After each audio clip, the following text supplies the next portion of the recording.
నమస్కారం ఘంటారావానికి స్వాగతం. ముందుగా ప్రధానాంశాలు. డీజీపీ రాజేంద్రనాథ్ రెడ్డిపై ఎన్నికల సంఘం బదిలీ వేటు. వైకాపాకు కొమ్ము కాస్తున్నారని విపక్షాల ఫిర్యాదుతో చర్యలు.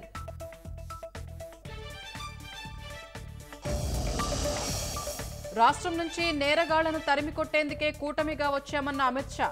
పోలవరాన్ని 2 ఏళ్లలో పూర్తి చేస్తామని హామీ.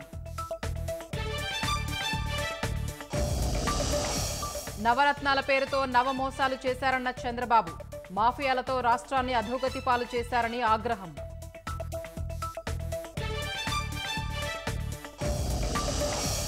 దాడిశెట్టి రాజాకు అవినీతి తప్ప అభివృద్ధి తెలియదన్న పవన్. కూటమి గెలవగానే తాండవ రిజర్వాయర్ పూర్తి చేస్తామని హామీ.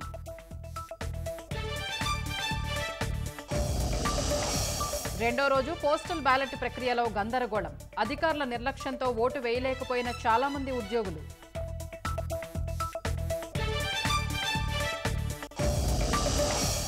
సామాజిక మాధ్యమాల్లో చంద్రబాబుపై తప్పుడు ప్రచారం. సజ్జల భార్గవరెడ్డిపై సిఐడి విచారణకు ఈసీ ఆదేశం.